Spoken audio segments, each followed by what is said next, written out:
people pop in a little bit late, and that's fine. I know this is a little out of the school district sometimes. Or is this outside of y'all's school district, technically? No, it's not. No. Okay, gotcha. Well, just on the edge, probably. Okay. Yeah.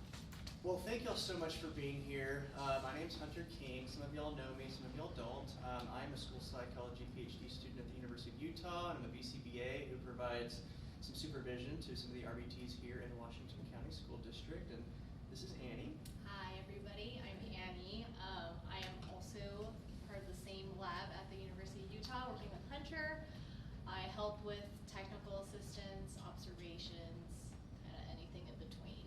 She basically makes sure Dr. Aaron Fisher's lab is up and running at all times. He has a really big reach across Utah, and she plays a very important role in that regard. So, yeah. So today we are going to be learning about various ways to assess and support student behavior, and we are going to end with some self-care as well, training on self-care. Because, well, we work with, sometimes we work with students that have some pretty challenging behavior, and we just work in a job that can be stressful from time to time. And so I think it's important that we have some knowledge about different types of self-care strategies, and the ones that we're going to be learning about today are sort of encompassed around this mindfulness and acceptance-based strategies, which can be new to some people. It's honestly one of my favorite self-care topics. Annie will be really facilitating that content, but it's something that I've really taken to a lot in my own personal life, and it's been very, very helpful because I work with a lot of students that have very aggressive and challenging behavior, and so it's nice to have some tools in your toolbox for kind of helping decompress at the end of the day. So this should go about 2.5 hours, around 2.5 hours. We may end a little bit early, just looking at the turnout that we have here, so we definitely won't go over. At least we'll try not to, because it's Friday, right? And we have lives. So let's get going with it. This is what the agenda looks like. We are going to learn about 4 different preference assessments, and this should take about 45 minutes to an hour. We'll just kind of see what kind of questions and comments that y'all have. We will practice each one. Actually, we'll be practicing 3. And not one of them, because one of them really doesn't lend itself for the kind of situations that we're in here in this sort of analog setting, I guess you could say. Then we're going to learn about fading and shaping. These are 2 strategies that y'all have probably heard about before. They're often intermingled, the terms fading and shaping, but they actually are distinct strategies that serve different purposes. Least to most prompting. Has anybody ever heard of that before? Most to least? Yeah, it's a type of fading. Shaping is a different strategy, and so we'll be making sure that we distinguish those 2. And then we'll have a little exercise where we'll pair up and do a shaping exercise on how to shape the duration of eye contact that somebody makes with you, which can be relevant to some of the students with whom we work, because some of these students present with that sort of social communicative challenge. Then we'll do a functional behavior assessment discussion, looking at really the continuum of assessments that fall under the FBA umbrella. Indirect measures, questionnaire surveys, direct and descriptive, so ABC data, directly observing the behavior. And then we're going to talk about functional analysis, which is the experimental way of identifying the function of a behavior. It's the most rigorous form of that type of behavior assessment. And we're going to be talking primarily about trial-based functional analysis, which was developed for school-based settings, because in schools we don't have a lot of control over our environment. So behavior analysts created a particular type of functional analysis for a classroom setting. And that might be helpful for some of y'all when it's kind of hard to figure out exactly what's motivating a student's behavior.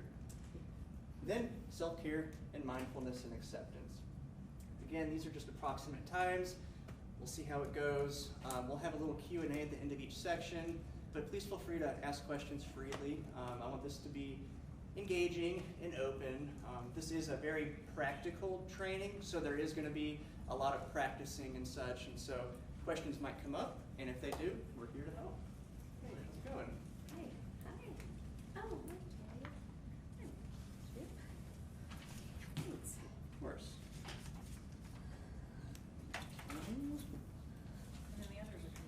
They are coming? Yeah, well, at least I know Jackie is, but the bus doesn't come until 1, so. I do not. Do you have a plate? I might have one, yeah.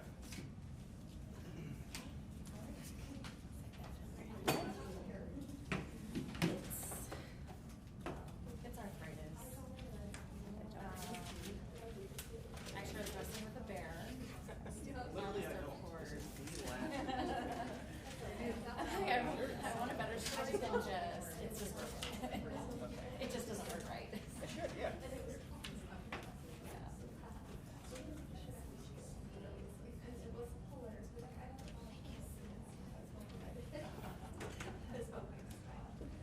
Dave, you still need some of these.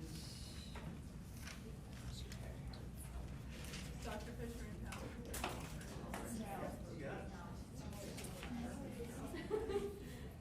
All right, so we're going to be passing around an attendance sheet too. So just make sure you sign that so you can get some credit for being here today. Okay, so we're going to now start with preference assessments. So a preference assessment is a systematic way for identifying activities, items, or technically stimuli that might be reinforcing to somebody. It's important to distinguish between a preferred item and activity, or preferred stimulus, and a reinforcer. Because something might be rewarding, but it might not be rewarding enough to actually increase a behavior. That is what a reinforcer is. A reinforcer is something that will actually increase a behavior following the occurrence of that behavior.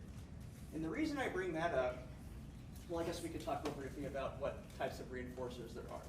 There's an unconditioned reinforcer. These are things that we did not have to be trained to experience to be something that would reinforce our behavior.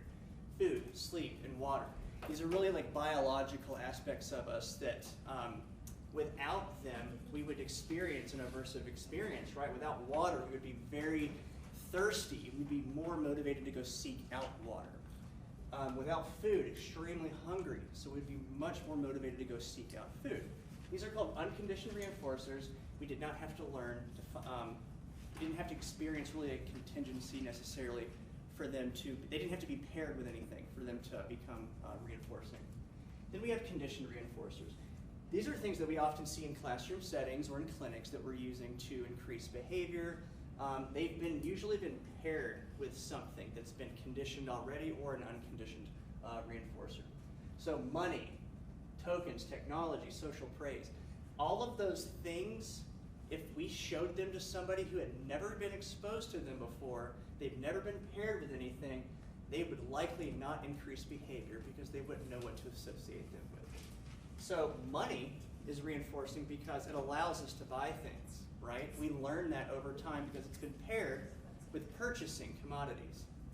Technology, oh my gosh. So in our schools, iPads have become a mainstay, right? They're helpful in many situations, especially for communication, but we need to be really careful about using them for reinforcement because I'm experiencing a lot of this with the students with whom I work. It's so rewarding that removing it, even after they earned it for a break, evokes problem behavior. So it's just something to be mindful of. But again, it's been paired, right? If you presented to somebody with an iPad that was off, it really wouldn't do much. It's what you can do on it. It's been paired with the functions of that iPad that make it a conditioned reinforcer. Social praise. This is huge. We've done research, and a lot of the behavior analytic research shows social praise is one of the most potent reinforcers out there. Being recognized for what you're doing, that's huge, right? It feels so good for someone to validate something that you've done well. With social praise, you can pair that with so many things, right? You can pair that with tokens to make tokens more reinforcing, right? Social praise is just a very, very potent reward, and a lot of people work to get that praise. A lot of our behavior can be attention maintained, right? And so it feels good to be recognized for the work that we're doing, especially in our field, right? Because sometimes we might get a little down on ourselves about not being able to support the student when we think that things are just not working out. Behavior can be really tough. And yet we all work in a very challenging field from time to time. So social praise and getting that feedback can be very helpful. So going back to what I was talking about earlier, a reinforcer is something that will actually increase a behavior. It's important to distinguish that between that and just a stimuli, something that you prefer, because we have so many things in our environment that we like, but there are certain things that we like more than others. And the things that we like more than others might increase our behavior. We might be more motivated to contact those things. This is really important to know because we're going to be talking about preference assessments, and those aim to identify stimuli that have potentially reinforcing aspects to them. A reinforcer assessment is different. That confirms that the stimuli identified in the preference assessment is a reinforcer. It's a different type of assessment. So we're not going to be talking about a reinforcer assessment because a lot of the literature shows when you do a preference assessment, there is a very high likelihood that what you identify, whatever the hierarchy is, whatever that most selected item is, will serve as a reinforcer. Doing the reinforcer assessment can be pretty cumbersome. There's different ways to do it, but we won't be talking about that today. So just because somebody prefers something doesn't mean it's a reinforcer, but when you get a hierarchy through a preference assessment, there's a good chance that it will. And so that's why we're going to be practicing a few different kinds today. So here's an example. Of what I'm talking about is like some things could be reinforcing, some things might just be really preferred, or maybe even not so. I like game A on the tablet, but a new game just came out, right? Game B, and it's like really, really cool, and it's so new, it's novel. So now somebody doesn't like A as much as B, and they're more likely to work for game B because there's aspects of it that they haven't engaged with before. There's anticipation, there's motivation, it's new. So that's what I mean by just because you have all these things in our environment that we like or that we like more than others, it's important that we get a hierarchy because they're all going to be compared. We compare a lot of things in our environment. Why did I choose this shirt compared to the other shirts that I have in my closet today, right? Just because it fits better and it feels more comfortable. So that's what I'm talking about. Preferences do change over time. Think about what you like today versus 10 years ago. And a lot of that has to do with what we have access to. Technology today has like really opened up our world to so much convenience and all these very reinforcing activities. We get things right away. We have all these games that we can play. I'm probably addicted to my phone. I'm not even gonna lie. Sometimes I check Reddit or Facebook after being on it for 30 minutes, like there's nothing new. It's so rewarding. And so technology is definitely something that has exposed us to a lot of reinforcing things. So we've talked about that. There's different ways to kind of get an idea for what people prefer. The preference assessment is the most systematic and rigorous way to do it. But teachers and caregivers, they have a pretty good understanding of what youth and adolescents like as well. I mean, a caregiver or a parent, they're around their child all day long. They should have a pretty good understanding of what they like, right? I would say as they get older, I'm not sure what the literature would say on that, but maybe there's a little bit more confusion as to what their preferences are when they're 15 versus 18, for example. I love to go to the source. I love to ask them right away, like, what do you like? That is an extremely socially valid way to get a preference from somebody because it's coming right from their mouth. And you're not contriving it like a preference assessment where you pick 5 or 6 different things and you're testing it. You're actually just asking them unobtrusively, what do you like? The issue with that is they might say, I like amusement parks, or something like that, or I love motorcycles. Well, those aren't very feasible in a school setting, especially for age 2 and for financial reasons. And so that's why we identify things that we think that this child or student would like. We've seen them interact with these things before, and then we include them in a preference assessment to pit them against one another to see which one they're picking the most. See, there are plenty of different ways to assess people's preferences. Asking the person. I love it because preference assessments, they can take a little bit of time. They take resources and they take training. After today's training, you will definitely know how to, but they do take time. And we have a lot of stuff going on throughout the day. So Then we have trial-based methods. This is what we're going to be working on today. We are going to be doing a paired stimulus assessment without replacement, a multiple stimuli without replacement. We're going to be talking about free operant assessments as well. And then multiple stimulus with replacement. If we have time, we'll practice that. That one is not used as often as these two trial-based methods, and we'll talk a little bit about that. Yeah, of course. Are we gonna have access to this, or can I get access to at least this sheet? We can make the PDF and Yeah, totally that would send it. be- I Would would y'all like a love that. PDF of these PowerPoints? Yes, Of course, yeah, that'd be absolutely. We can send it. We Yeah. can send it to the people that signed Yes, it. please, thank you. Absolutely, of course. Perfect. And if y'all have experience with some of these things, I will say, I do have experience with these, but some of y'all may have done these a lot more than I have, and so you might have more insight into this. As a BCBA, I've found myself more in the consultative sort of supervision role, and so please feel free to speak up, even if I say something that might not be in line with what you've experienced. I'd love to hear that. I'm sure other people would too. So we're going to start with a paired stimulus preference assessment. Who is this appropriate for? Children who can choose between two items but struggle with more items, right? When I say more items, sometimes you'll see, we'll talk about multiple stimulus, multiple stimuli in an array. You have to choose between 5 or 6. That can be tough for some students, right? Maybe they have visual scanning challenges, maybe they're visually impaired as well for sight for whatever reason that may be. So it's easier just to be like between A and B at one at a time, pairing and pairing and pairing. Who is this not appropriate for? Children who engage in problem behavior when you take things away. This is something that I'm always trying to be mindful of when I'm trying to figure out how to reinforce someone's behavior, a child, for example, because at some point it has to be taken away because we have to get back to work as well, right? Benefits. This allows for a hierarchy and it's very thorough. I would say this is probably my favorite, but it can take a little bit of time to do, especially the more items that you're pairing with one another. It's more time consuming, so more items means more pairs, more complex, and a longer assessment.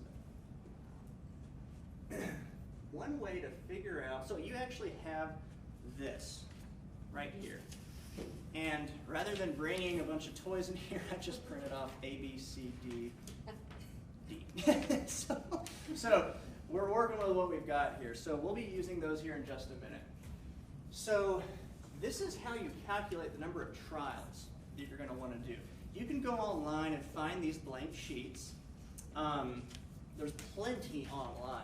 But if you just have a notebook and you're trying to figure out how to do this and you don't have something to go online with, this is how you would do it. If you have 4 items, you do 4, whatever number of items you have, you subtract 1. So then you would have 3, and you go 3 plus 2 plus 1.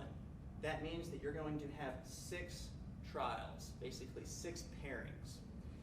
If you were to do 8, you would go 8 minus 1 is 7.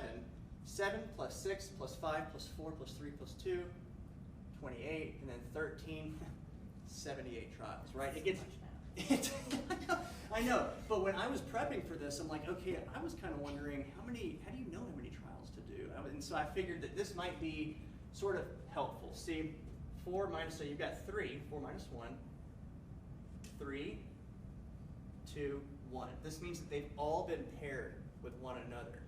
You want to pair each one at least once. And it's really nice because you're getting to see what does this student pick when it's been paired with each separate one. You're getting a very nice comparison in that regard. So how do you prep? Well, you obtain the items or stimuli that you think are going to be really reinforcing to them. If they're edibles, disinfect the table, set up a chair, and get your data sheet ready to go. You present the first pair. They should be approximately a foot or so away from all the other items. Sometimes you can use a little partition right here. You can have them in a box. Annie and I are going to show you how this looks here in just a moment. If they approach an item, let them engage with it for 20 to 30 seconds. And then when that's done, you just say, my turn, and then you present the next pair. Basically, this will, if you look at your sheet right here, you can have it all set up for yourself right here. You're not having to do things in between their engagements. Some of these you do have to, and that can be a little tough because it requires more multitasking. And when I say doing things, writing down what they chose and then writing the next pair down. For this, you don't necessarily have to. You can prep all of this on your sheet before you do the paired stimulus preference assessment. And then you present trial 2. What does this next slide look like? Okay, if they don't respond, this is important because it's like a what-if situation. Sometimes this does happen. Allow them to engage with each item for like 20 to 30 seconds. They're being able to contact it, and then you say, my turn, you give them back, wait about 5 to 10 seconds, and then re-present it. They've now contacted both, and then this is going to give them another opportunity to choose one. The goal here is to let them experience what both are like, and then re-present it. Sometimes they don't choose one, and that could tell you, well, did I choose the right ones to start off with? So you're just letting them engage with them, and then re-presenting the trial, seeing if that works. And if they continue to not do it, go on to the next pair. You could just put a line through that first trial. So you have this in front of you, except that's for, let's see, 6 different items, and this is for 4. And this is just for the sake of time. So basically, you would present A and B, which we'll do here in just a moment. Say pick one, and whichever one they pick, you circle it, and you say you picked A, you picked B. You don't have to say that, but sometimes I do.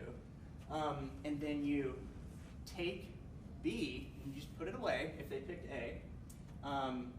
Let them engage with it, and then present the next trial when they're done engaging with it. My turn, and then redo it. Yeah. So once they start engaging with the one item, it is like it's part of the process to remove the other item to let them play with it? Oh, no, you remove the one that they unselected. Right, the one that they didn't select. Yes. Okay. Yep. So, because it will be paired with other things later on. They didn't pick B. Right. So they picked A. So now we're going to do C to A. We're going to pair A with B and then A with C. So you're pairing A with all of them in these 2 trials, essentially. Do you think that it affects the outcome? Like if, let's say they pick, this item right here and you don't remove this other item or whatever, like until you take both of them away, do you think that affects it? Or do you think it's not, or like? Well, if they approach and engage with an item when it's compared with A, when B and B are right there and they pick A, I just remove, when they're engaging with A, I just remove B because I now know that they didn't choose that when it's compared to A. Right. Okay. I will represent it. Right, here. you still have it there. Yeah. Okay. It just will be out of sight, basically. Right. Because I want in their view to only be the pair in which I'm presenting. Yeah, and I'm just like, I'm processing a lot right now. I'm thinking of the time that one of the students that I've done this with, and I think that there were, okay, this helps, that makes sense too. Yeah. Because I'm pretty sure he went back and actually had traded some, and so like we had some interesting trials, which that would have prevented that from happening because it would have been removed, so him going back to choose a different item wouldn't have been possible, but I wonder too if it would have given a different outcome. So if you look at your sheet here, you'll want to do a couple of these, right? And so they'll have another opportunity to pick B or A, Right. basically. You want to run through one real quick with Yep. a pair? Cool. So we're going to show you what this looks like. Should we turn this around? It's not super long. Yeah. So what I would do is I've got my sheet here. And A and B is first. If you look at your sheet, A and B is first. So I would put A and B right here. Here's my little partition, if I had one, right? And actually, I'd do this. I'd say pick one. You picked B, great. I'd circle B. I'd put the unselected one behind my partition and circled B, because that's what they chose. After 20 to 30 seconds, all right, my turn. All right, now I do C and A, because A was just paired with B. Let's see how it goes with C. Pick one. You picked A. I would now circle C. My turn. Now A and D. C, and now D. Pick one. You picked A. All right, so now out of all of the, we're not finished yet, but she's picked A twice compared to every single, all 4 of those items, right? Or all 3, B, C, and D. So you would do that, ideally the more the better, but it takes time, right? So I would say a minimum of 3 of these trials would give you a pretty good understanding of what they're picking the most often. If you do it just one time, as Cammie was indicating, it might not give you the most accurate representation, right? Because if you do it again, that person might pick B and they did A the first time, right? And so you would just want to do it again just so you get a more representative preference assessment, essentially, or hierarchy. Yeah? So, where do you get your reinforcements? Do you watch them playing first to see what they're going to and different things? Do you bring them, or are you just bringing your own tools? It's a very good question. Ideally, I like to ask them, what do you like? And then I like to, if they're feasible enough, sure, I'll bring those in. Otherwise, I'll watch to see what they naturally engage with. Or sometimes if you just don't have the time and you have things that you think might be rewarding, you can test those too. Squishy items, right? Or fidget spinners, or spin tops, or little tangibles that you have. And even so, you can get a hierarchy within those, but it might not be exactly what they most prefer. I like to watch what they engage with naturally and then pick those. That's what I do. I kind of watch and see what they play with before I actually work with them. Yeah. And then when they're, interested in certain items, I bring them to the table. Yeah. Or items to the table. But I have tried that before, where you present the items, and they play with it for a minute, but that's not what they really want. Mm-hmm. But I found out, I had a little boy that I was working with, and you're bringing cars and toys and trucks and balls. He wanted the paper dolls. He wanted dolls. He wanted different toys. So make sure you're bringing a big All the stuff, variety yeah. Yep. of toys, and there are even things you don't think you would play with. Absolutely. So this next one, multiple stimulus without replacement, you can have a lot, right? You can have 6 to 8 in front of them. But that can pose challenges too for some students when they have trouble picking one out of like 7 things in front of them. I want them all, right? So, but we'll talk about that right after this one. It's a good comment. Can I just give a tip for setup, because I've done this before? Of course, in absolutely. the classroom. So like, I know for me, like, because you're having all of that stuff behind you, but the times that I've done it, like I've either had something with it, and I actually have papers, like I put sticky notes with A, B, C, and D on nice, it. nice. Otherwise, I forget, and like I'm like, It oh is. wait, this is a toy, this is this, and It's then I'm going back. confusing, And yeah. so I've always had it, like I'll have a bin or a tray or something like this, and try to have it in alphabetical order so that I'm putting it back in. And then usually there's 2 of us if we're doing it, but even if I was just doing it myself, I would be A, B, and so I'd have it over here, Yeah. and the students here, and then I would go, okay, I'm grabbing A, B, put it back, okay, now I'm grabbing C, A, and so it's just a little bit easier. And it is easier, like if I'm here, I could be telling somebody, hey, it's A, B next, and doing that and marking it, but even if you're by yourself, it's just a lot easier, because I'm not gonna remember what letter everything is. That is there's a lot of multitasking, especially, and so that's why I guess whoever created these, you've got A, B, C, and D, and then you write here what A is, and then what B is, and C and D, and I guess in my head I can remember, alpha, like A, B, C, D, as opposed, like the sequence of that, as opposed to like which item it is. I can't hold that in my head, but I do know the alphabet. Order, yeah, that makes sense. Yeah. So how about we practice this real quick? Pair up. I can pair with you real quick if you'd like. And then if you have any questions, we can chat about it, and we'll just do 1 or 2, whatever you feel is comfortable. And if you feel like you got the hang of it, you don't have to do 2, but you can if you'd like. So hopefully y'all got into the swing of the paired stimulus and preference assessment. Remember, the more items you have, it exponentially increases the number of pairs that you have to do. And it can be, sometimes it can be difficult with children or youth who struggle with having things taken away, right? Because you're having to remove what they just selected, right? So multiple stimulus without replacement. I love this one. It's so much easier, in my opinion. It's the easiest one, in my opinion. It's the most efficient, and it doesn't take long at all. but there are some things to be mindful of. Who is this for? Students who can select from an array, right? Multiple, not just 2, but maybe 3 to 5 or 6. I work with some students who this would be pretty hard for right now because they would just want multiple, right? A few of them at a time. Who is this not appropriate for? So this is when they select something, you are taking it away from them. The multiple stimulus with replacement is the one we'll talk about here at the very end of this segment. You're not taking it away, essentially. So this is one where when they pick it, it's removed. This is very efficient and quick, and you're going to want to do several of these in a row. That's why I believe your sheet right here has 3 and 3 sessions, essentially. And then the scoring is really important because it was different than how I was trained a while ago, I feel like. Or maybe I just forgot. So we'll go over that too. How many items should you do? 3 to 8. If you're having more than 8, that can be tough. I mean, that'd be hard for me, right? To just figure out, okay, there's so many things in front of me. What do I want to pick? How many items are presented at once? The whole array, right at the very beginning. And essentially, when they pick one, you let them engage with it, and then you take it away, and then you keep the array there. They pick the next one. Okay, my turn, and it gets lower and lower and lower. So if you've got 5 on the first trial, the next one's 4, 3, 2, 1. It looks like a diamond, basically, or a triangle.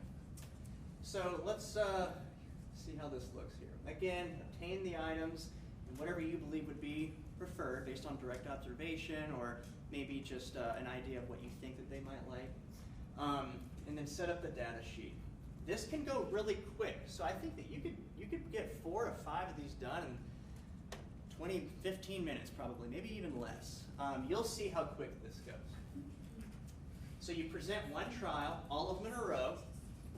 If they pick one, you select what it was and what it is, A, B, C, D, or E. And then the next one, you remove this one if that was it. Now they just have 4.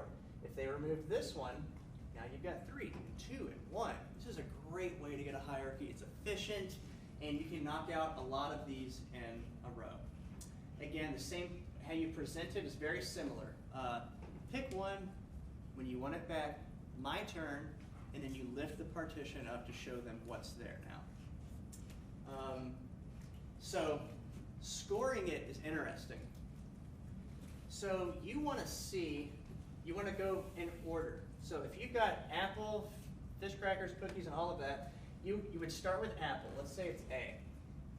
You would say how many of these did they pick apple first? These are all duplicates, okay? So they picked apple on the first one the first time, the first one on the second time, and the first one on the third time. 1, 2, 3. So 3. The lowest number here is the highest preferred item, or the most preferred item, sorry. So again, so for fish cracker, they picked it second on this time, second on this time, and second on this time. 2, 4, 6. So the highest number would be the one that they picked last in this hierarchy, okay? Does that make sense? Because that was kind of weird to wrap my mind around at first when I was thinking about this, the scoring piece. Let's practice this real quick, but let's do a quick model of what this looks like. I love this one. This is my favorite. Okay. So you would put them in order.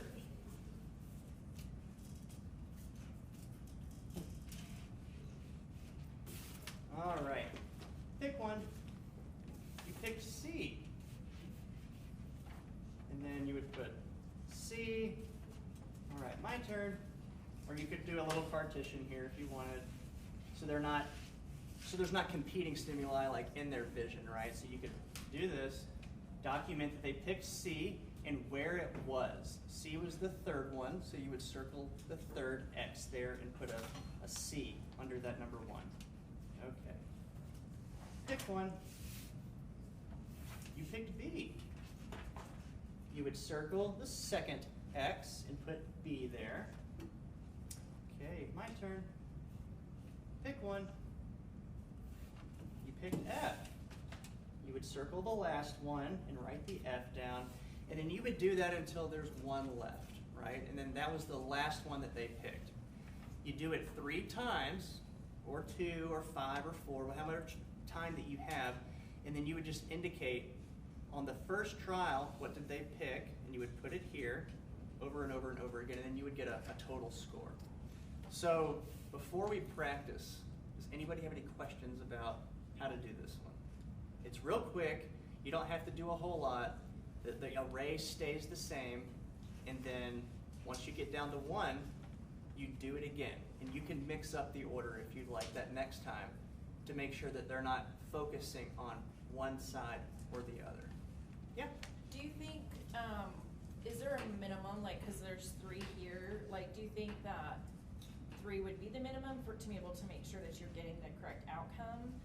Especially with this where it's like they only really have the option to choose at one time each thing. Do you think, or is there like a good number to keep that minimum at? I like a minimum of 3, but more is always better. The more trials and sessions that you conduct, the more confidence you have that that is going to be what the hierarchy that you identified is in fact the hierarchy of their preferences for those items, essentially. With how quick this goes, if it was me, I might do 3 across 3 days.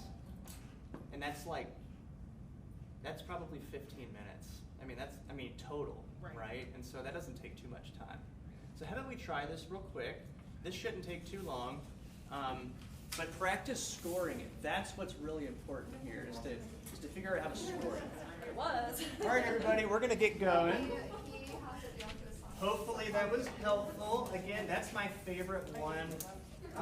But you may have noticed if you went through all 3, you might not have found a hierarchy. Maybe they were really close, for example. So that's why you just do more over time, and they happen very quickly. These were pretty efficient assessments right here. So they brought up a really important question is, what if you want to do activities, okay? Like going for a walk or shooting basketball. Sometimes if a student if they understand what a picture is of that activity, you can do that. But if not, this is what I would recommend, a free operant preference assessment. Who is it appropriate for? Everybody. It can be naturally interwoven into the classroom schedule, but it does involve some predetermined time periods too. It's helpful to kind of see when they have access to certain things, what are they naturally choosing. And so the thing is with this, it might not result in a hierarchy. For example, if you have a student who just loves the trampoline or a ball, for example, they're always going to that, you know that's highly rewarding, but you might not know what else might be highly rewarding too. So when that happens, you can contrive things a little bit more. Remove that next time, for example, and see what do they choose when that's not there. So you can do contrived and naturalistic. So you would intentionally identify items within the sight of the child. So like maybe in a play area, for example, picking things and kind of letting them engage with those items and seeing how long they're engaging with them. What are they approaching? What are they going away from? And the data sheet is on this next slide, but not just yet. And it's helpful when certain items are not typically available, because if they're not typically available, if you're going to do it in a contrived free operant assessment, you can make sure they are there. Like you can control that they're there. But if it's naturalistic, certain items just might not be there. Throughout the school day, if something is typically not there, or if it's just an inconvenient time to have a certain item present, that's one of the limitations of the naturalistic piece of this. Contrived is really great. You can do a little bit of both if you want. I like to intermix them from time to time too. And a predetermined observation time period, you don't interfere with them. You want this to be completely unobtrusive. Let them pick whatever they are choosing, and then document that. So this is what it looks like. You would just indicate the activity or the item that they chose. Did they approach it? Yes, no. Did they engage with it? Yes, no. And if they did, for how long. I'm doing this for my dissertation right now. It's just part of it, where I had caregivers document on this over the course of like a week. What did their child typically engage with, like most often? And then I used that for parts of the functional analysis that we conducted too. So there's no trials. You just document if they approach an item, engage with it, and then how long they engage with it. This can take a while sometimes, and again, you might not get a hierarchy, but this can be helpful if you want to see if there are certain activities that they like to engage with, things that you can't present in an array, right? Playing basketball, going for a walk, jumping up and down, running around, whatever it may be. So if you can't do a preference assessment where they're in an array like that on pictures because they might see the picture and not really know what that means or what that indicates, you can do this. And it does take a little bit of time sometimes. But it's great because the longer they engage with something, I mean, that's pretty indicative of a preference, right? They really like it, or else they wouldn't. Do you ever end the engagement? If it's so you can do predetermined time periods. A 30-minute time period right here, right now, I'm just gonna see what happens. And if they do the same, if they engage with the same item for the entire 30 minutes, that's what we got for that time period. And if you notice over the course of 3 of these that they only pick that item or activity, maybe remove it. See what they would do if it wasn't there.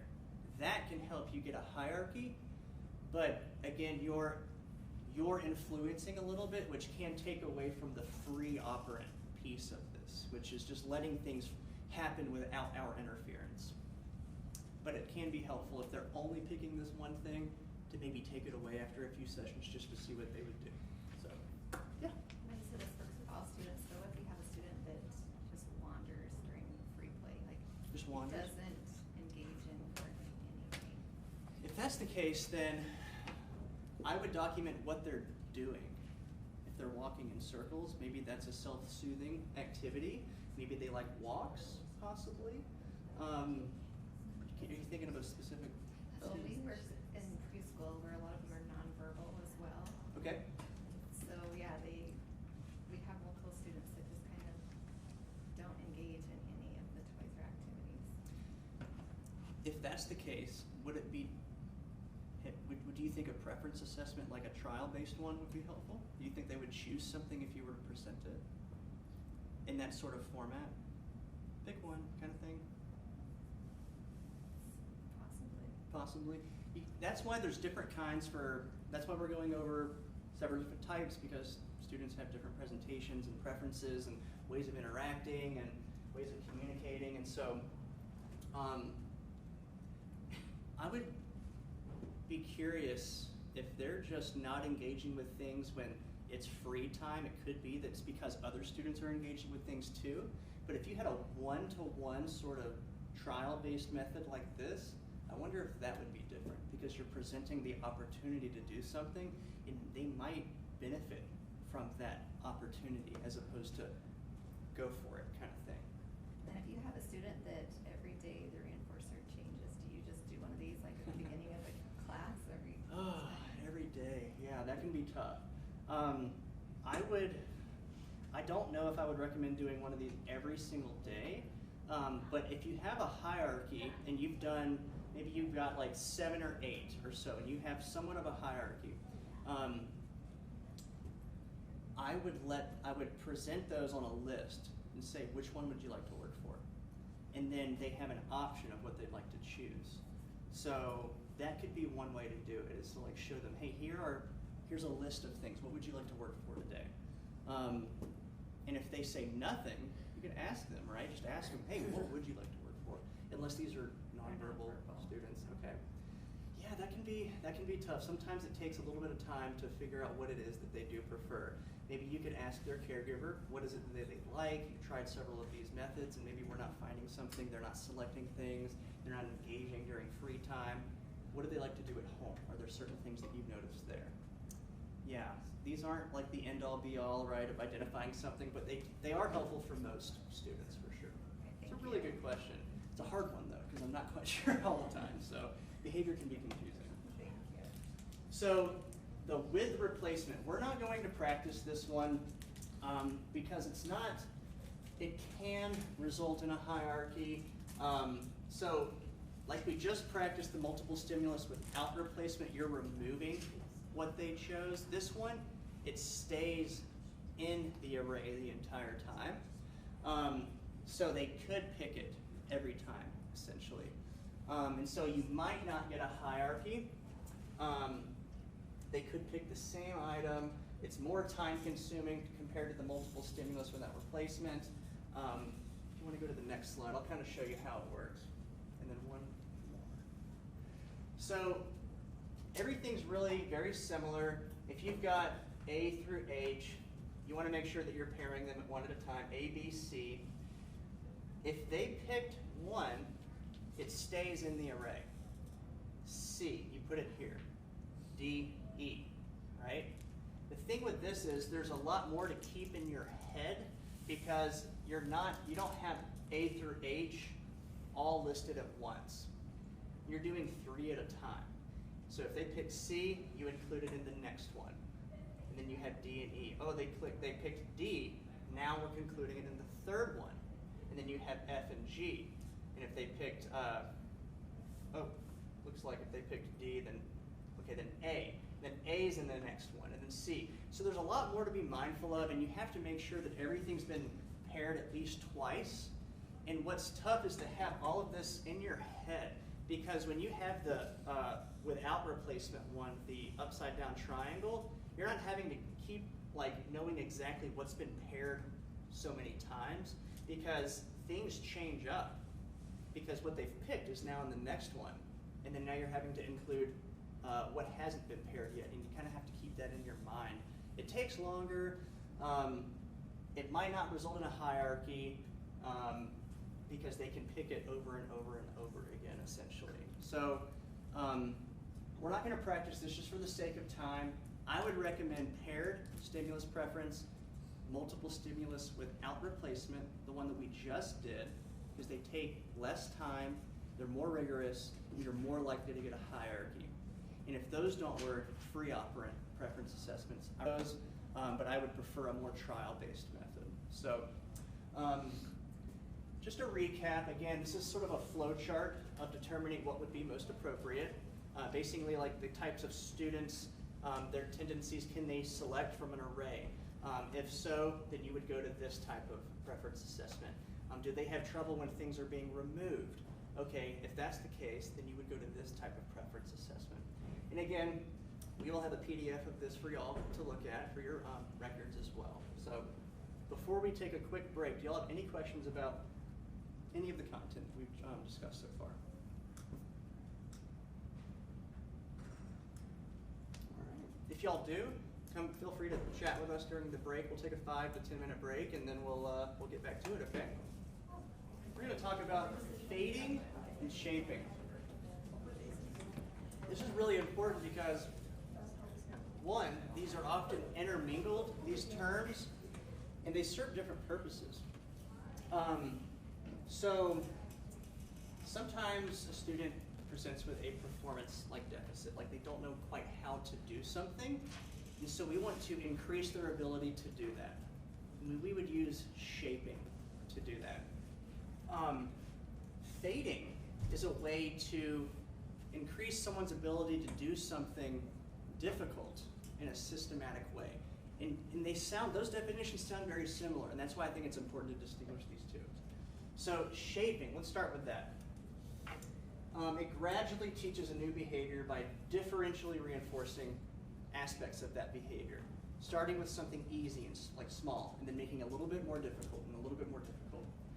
Increasing the duration of time studying from 5 to 10 to 15 minutes, decreasing the volume of voice from 100 decibels down to 70 in a systematic way, increasing the portion size of food consumed. This was actually really interesting. I was able to work in a pediatric feeding disorders clinic with a child that had avoidant and restrictive food intake disorder, where they really struggled to consume foods because of the sensory smells and the fear of what would happen if they consumed it, vomiting, that is. And so we systematically increased his ability to eat more food over time, food that he did not like.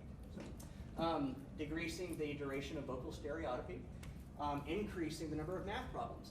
So notice it's the same behavior. Time studying, volume of voice, the same variable. That doesn't change. What changes is how long they're doing it, or the amount in which they're doing it. So the behavior stays the same. Fading gradually decreases the level of assistance needed to complete a task. Most to least prompting. That's like a really common thing that I've worked with a few of y'all with here, on the students here that work here in your schools. So it's basically decreasing the amount of prompting somebody needs in order to engage in a target behavior. You can fade visual prompts when teaching students to write letters. So we're going to have some examples of what these look like here as we move forward. But this next slide will make it very clear what the differences between the two are. Shaping increases the response requirement. So it's a gradual change in the behavior. So you are having to do more of this behavior to get reinforcement. First, you're making it really easy. Then you make it a little bit harder. The requirement that they have to do, how long they have to engage in this behavior, or how much in order to contact reinforcement. So for the student that I worked with for eating green beans, did not like it at all. We started with it was a quarter of a green bean on a spoon. And over time, he actually got monetary compensation for this. So it was 5 cents per bite. And he was 18. And so we asked him, what would you like to work for, right? An Xbox game. So his mom was like, okay, we'll get him an Xbox card that he can buy a game online. And they put bits of money on it and over the course of treatment. And it was a way to encourage him to eat more. He definitely met his goal. And then after maybe 3 or so sessions of eating that little bit, he then had to eat a little bit more portion of that green bean to get that monetary compensation, right? So it's a gradual change in the behavior, shaping. Fading decreases the level of assistance somebody needs, starting with a lot of assistance and then slowly decreasing the amount of that assistance. So you're gradually changing the stimulus, right? So for food, there are a lot of articles out there where they will change the texture of food. If somebody struggles to eat whole food, they start with a puree and they systematically increase it to be more whole portion. I've seen this done with if anybody's a parent here, they might be familiar with this. Cartesian instant breakfast. It's like the Carnation instant breakfast. Yes, thank you. Yes. Yes, I am. So what they did was they were wanting to get this child to drink that, but he didn't like it. So they had a glass of water, and they would put 5% of CIB. And then after 3 sessions of that, 10%. And then 3 sessions after that, 15, all the way up till it was 100% of CIB. See how they're changing the stimulus, not the behavior necessarily, but what they're having to consume, right? They're making they're making it really easy at first, and then systematically make it a little bit harder until they reach their terminal goal. Dr. Fisher, my supervisor, the one who runs our lab at the University of Utah, published this article where they shaped a student's ability to accurately vocally express numbers. They were able to look at a dot formation and say how many dots there were, but they didn't quite interpret what the numeral meant necessarily. So 7 dots versus a 7 written. So this is how fading worked in this example. This is the first session where they had a 7 overlaid on 7 dots on that dot formation. Over the course of treatment, you'll see that it slowly fades the 7. So they're able to say, oh, that's 7, great. And they get feedback if they get it wrong, right? They're getting that corrective feedback to let them know, oh, no, this is 7. They did this across a few numbers, actually, 3. But we'll see the opacity of it, slowly fades away to where Okay, so sorry, I got that backwards. They had trouble with the identifying the number of dots counting, okay, but they could identify the numeral. Sorry, so they started with presenting the numeral, they knew what that meant, and then over time, they were able to express how many dots there were without the support of that numeral. Sorry, I had that backwards. So is the next slide. Here we go. So A was what you just saw over here, the easy one, right, with the most amount of support. B, the number 7 was a little bit faded. E and F, at F, there is no number written on that dot formation. It's just the dots. And we can see percentage of correct responses. They slowly faded how clear the 7 was, right? Number 7, 8, and 9. And at the end of treatment, look, they were correctly identifying the number 7, or counting the number of dots, 1, 2, 3, 4, 5, for 5 sessions in a row. Here for 8, you know, kind of hovering around the 70 to 80%, but up here he did get to 100%. And what this is a reversal. Because he was getting 100% the whole time, he was able to get it, they wanted to, just to make sure. So what they did was they got a total, the F was there's no number 7, then they went back to E and back to F. That's called a reversal, and that's just to make sure that you have more confidence in the treatment that you're indicating. So like when you reverse something and go back to it, you're getting another data point to be like, oh, okay, so this is what we're seeing when we continuously change it up just a little bit. And then here, number 9, again. So this is one way to fade the amount of assistance to help a student count, or the number of dots, basically. It's really impressive. Yeah? So when I look at this, I see, so like on the bottom one, Yeah. with E, Yep. so they were not at 100% quite yet. Mhm. Is there a criteria for this, like as 80. far, so you want them at 80% Mhm. before you move on to the next one? Yep. Okay. Usually 80 for 3 consecutive sessions. So this looks like it was 70, 90, and 70, so that would be like 80, Yeah. right? Yeah, you're looking for, most articles would say 80% for 3 consecutive sessions before you move on. Because then you have some like confidence that this is a reliable response. You know, not something that just happens haphazardly for some reason, like they just guessed and got it right. So, yep. So here's another one. This is a least to most prompting procedure, increasing student compliance with teacher instruction. So these are the steps, and if anybody here is familiar with least to most prompting, then this will be very, very familiar to you. You get within proximity of somebody, so you're walking up to a student right here. Getting down to eye level is very helpful. That is one way to increase compliance, right? Just making sure that you're getting eye contact with them. You ask them to do something. Please pick up the book. Wait 5 seconds or so for a response. For my students, I give them 15 seconds, probably, just because you want to modify this according to their developmental level. If they don't complete it, ask them again and paired with a model or a gesture. Teacher repeats the verbal request while gesturing, like, please pick up the book, you know, just indicating with a little bit more support there. Wait 5 seconds or 15 seconds.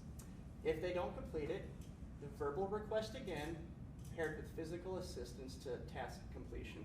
I will say I feel like they skipped a couple of prompt levels there. Yeah.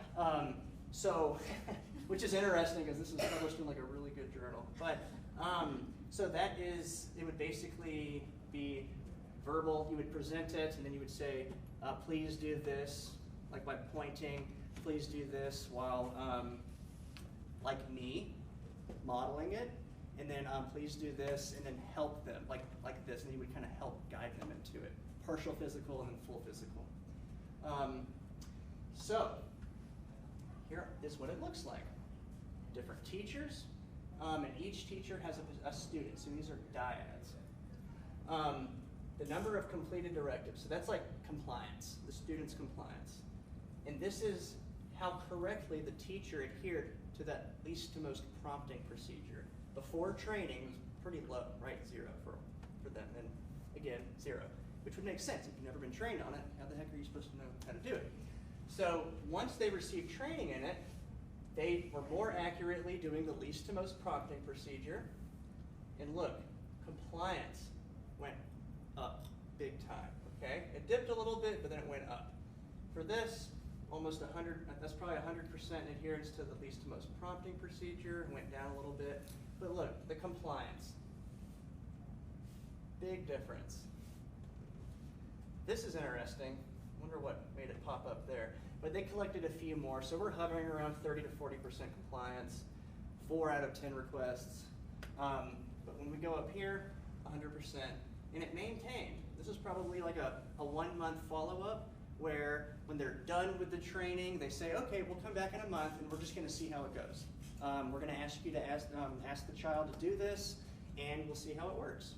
And they adhered to the least to most prompting procedure with 100%, and we got 100% compliance. So basically, this is one way to fade the level of assistance that a child might need to complete a task, and ultimately you would, for least to most prompting, I think least to most prompting is helpful to figure out what level of prompt a student needs. You're starting with do this, right, making the most challenging aspect of it without any support, and then if you find that they need gesture, like maybe that's like the third level of that prompt hierarchy, then I would start with that when I'm asking them to do things more often, and then I would slowly move my way down so they're not needing as much support. So, so that's just kind of my preference there. So for shaping, this is what we're going to practice. Okay, so that's why you have your really preferred item right here and this data sheet. So I picked shaping. I picked this because I feel like this could be helpful for some of y'all if y'all are working with students with a certain presentation where they struggle with eye contact or just even orienting to you. So Bunger and Marlett, they shaped a child's or a student's duration of eye contact, for how long they maintain eye contact with the instructor. So that's phases 1 through 4. So how this works is, if you're engaging with something you like, let's say your phone, and if somebody takes that phone, you're probably going to look at them, right? I mean, that's just like your normal response, like what? So capitalizing on that, they would present a preferred item, let them engage with it for 5 seconds or so, then they would take it away, and if the student looked like that, they said they gave it back. They reinforced the orientation, right? They reoriented their body and eye gaze. They started off with that because they wouldn't even look. They wouldn't even orient, right? So you have to start with the very most basic step of that task analysis, I guess you could say, or of that behavior, rather. And then once they, over 3 sessions or so, once they start to do this more often, then you would only give it back once they looked in your eyes for 1 second. Oh, thanks for looking at my eyes. You give it back. You take it back. And if they look, oh, thanks for looking at my eyes, right? And then you would do it for 2 seconds, and then 3 seconds. And if they don't look at your eyes for 2 seconds or something like that, you wouldn't give it back. You would represent the trial until they start looking at you for longer periods of time. Because it's not going to be super clean. It's not going to be just like a perfect straight line up, right? I'm thinking of like a graph of progress. Sometimes you're going to get trials where they don't. And that's just where you would put no, they didn't do it. And so phases, did you have a question? Yeah, I just want to make sure, so like when we're doing that, would you have like the social praise and stuff in there as well? I would say so. Okay. Yeah, I like to pair social praise with everything, to be honest with you, because then that social praise becomes even more rewarding, right? If you're saying thank you for looking at me and you pair it with an actual preferred item, they're now pairing, that social praise becomes more rewarding because it's been paired with that item. Yeah. So phases 5 and 6. This is a shaping and fading example. Well, I guess technically thinning would be the example here. Phases 5 and 6, they thinned reinforcement. They slowly decrease the amount of reinforcement they got, so they're not totally reliant on reinforcement for maintaining eye contact. And the way they did it's very interesting. They made it such that it mimicked what would naturally happen in a classroom setting. So they removed the item. Oh, can you press the next, because it'll show up right here, I think. They removed the item, got their eye contact, and then they delivered them a question, right? So that's something you would see in a classroom setting. So rather than just reinforcing them for the eye contact, at this point, they're maintaining eye contact for 3 seconds or so. So you've got that eye contact for 3 seconds, and then you ask them something, an easy question, a high probability question. Give me a high five, fist bump, what's your favorite color? So you're interspersing requests, like you would see in a classroom setting, in replacement of giving them this preferred item. So we're slowly bringing them back into what would happen in a natural, like in a classroom setting with natural teacher-led instruction, for example. So, so they're not even getting their preferred item anymore. They're just getting a high probability question. And so that increases the level of eye contact, often eye contact duration, because they're having to respond often, right? So it just presents more of an opportunity to naturally reinforce duration of eye contact, as opposed to something like this really cool thing here. So this is what it looks like. Orienting to face, we're seeing, you know, actually no responding here. See what I mean? Like it's not always perfect, right? But we do see some spikes, and ultimately it increases in a trend here. Eye contact over the courses of phases 1 through 4. So this was like 1 second, 2 seconds, and 3 seconds. And then thinning reinforcement. This is when they'd stopped using the item to reinforce them and started replacing this item with high probability requests. What's your name? High five, things like that. And look at this, follow-up. I believe this was a 1-month follow-up. 100% across 3 sessions, which is interesting because before that, it was down to here around 80%. So it maintained, but look, that was a lot of sessions. And so these things can take a lot of time. I will say that it's best practice to do a shaping protocol in like a predetermined period of time with a lot of trials, because that's when a lot of rapid learning can take place, because they're getting corrective feedback really quickly. If that's difficult, then distributed practice is what I would do, which is throughout the day. But I will say if you have the time and resources, doing it in like a 20-minute block would be great, because they're getting a ton of feedback in that moment too, and a lot of reinforcement as well. So this is what we're gonna practice.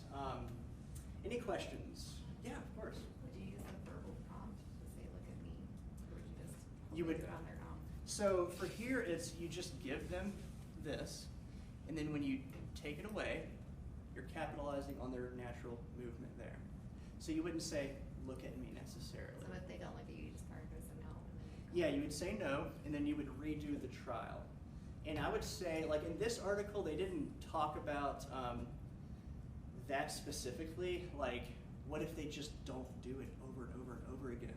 It could be maybe the item's not preferred enough. And if it were me, I might try a verbal prompt.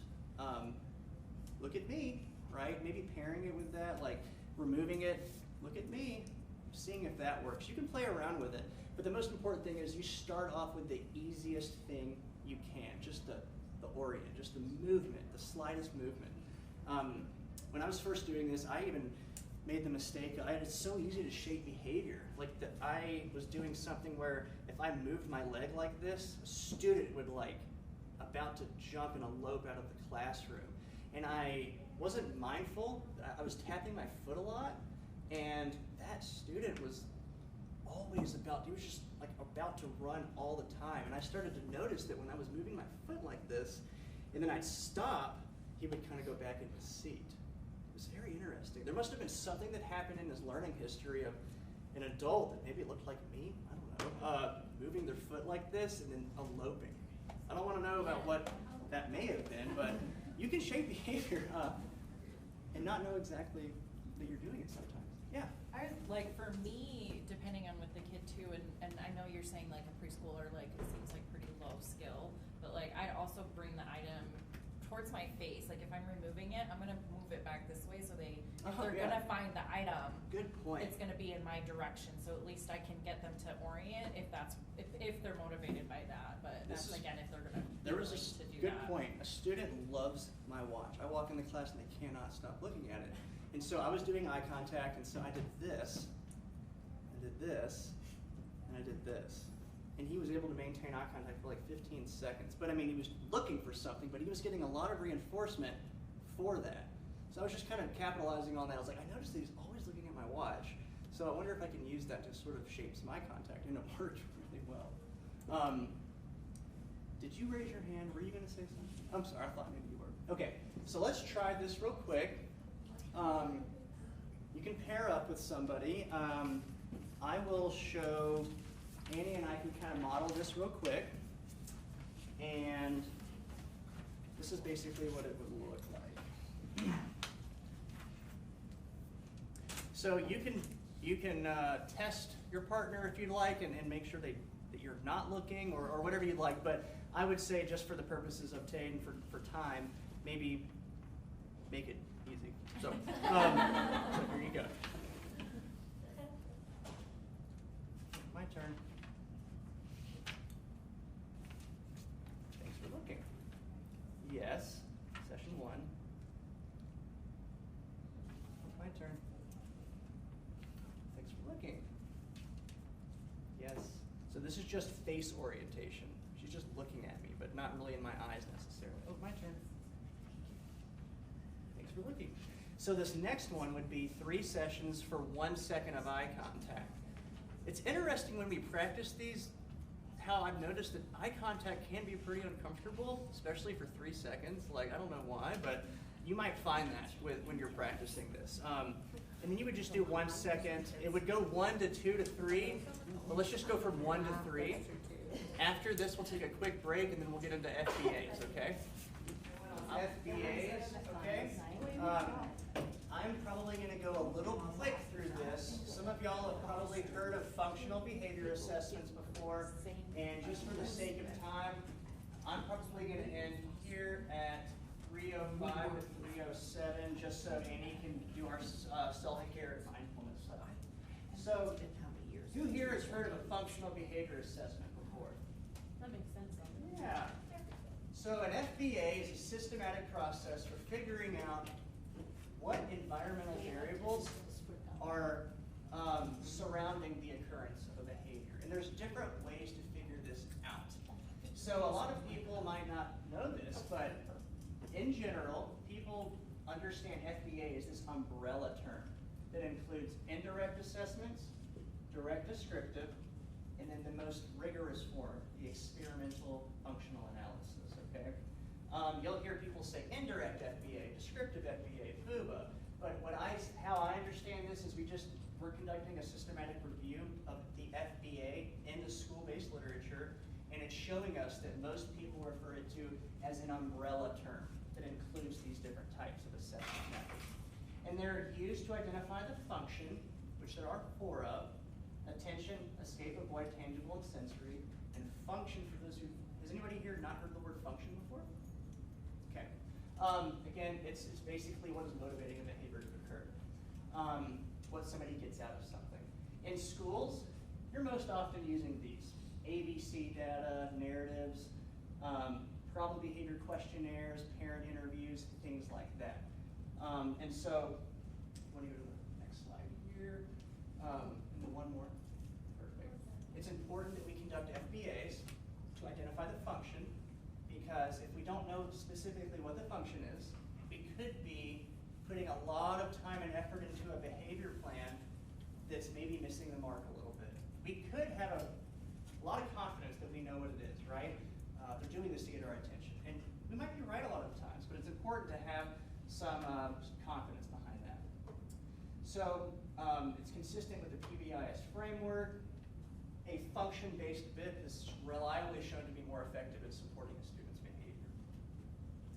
So when I was talking about that umbrella, on the left side of it, we had indirect descriptive. On the right side, we had experimental. There is a level of rigor and accuracy across those. When you're giving somebody a questionnaire, they're having to think back on what that student's behavior looked like to answer that. That's subjective sometimes, right? Our memories aren't that great, so it's less rigorous. So interviews, surveys, and self-report, those can be very helpful as just as like a supplemental data. But when you start directly observing the behavior, now we're going up in rigor and accuracy because you're seeing it, right? Right here, right now.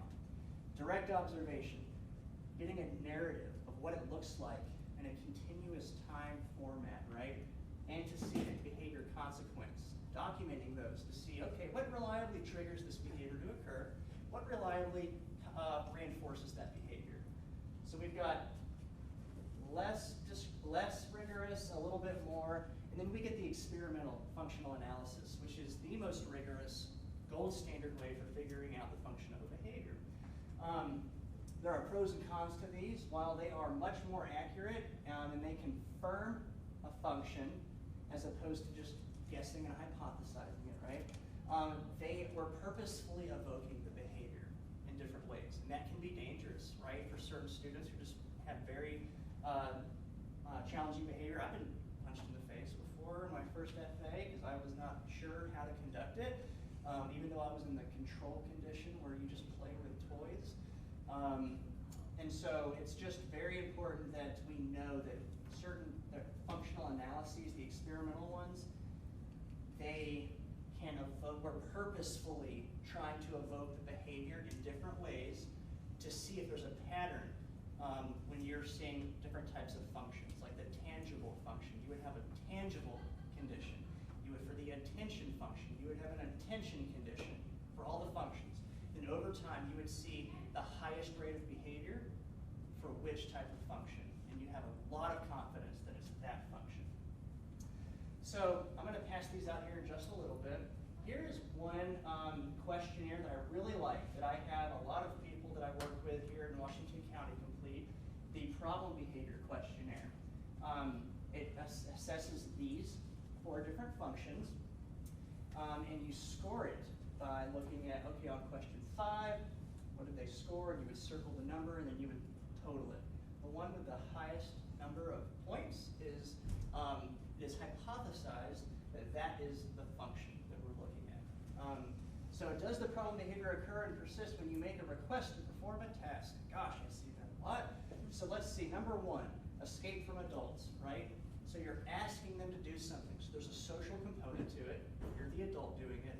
And it might be that it's just you're involved in that task presentation. So it could be that they're trying to escape you or something that they associate you with, difficult tasks, for example. So this is the PBQ. I really like this one. Here is the motivation assessment scale. Another survey or interview for determining the function or hypothesizing it.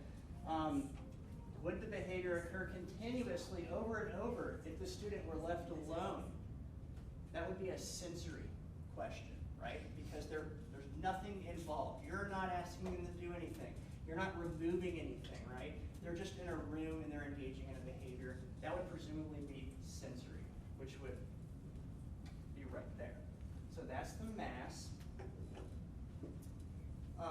Functional analysis training school, the FAST. Anybody ever heard of this one before? Yeah. This is created by Brian Awada in Florida, who is like the father of functional analysis. This one's interesting. Down here it says the Florida Center for Self-Injury. So the functional analysis was initially created to identify the function of self-injurious behavior. I believe that was one of the seminal articles. So pain attenuation, you'll just see different ways functions are talked about. Sensory stimulation.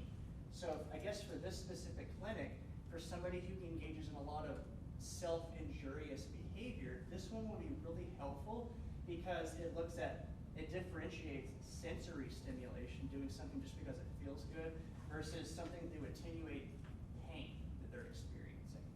Kind of helps. So there's just different ways to assess the function, and this one's particularly helpful for students or people who engage in self-injurious behaviors. Now, the direct descriptive, we're moving up the continuum of rigor here. More rigorous and accurate. It takes longer to complete because you're having to directly observe a student for 20 to 30 minutes at a time, if you've got that much time even. Different forms of measurement. Y'all heard of the ABC form before? Antecedent behavior consequence.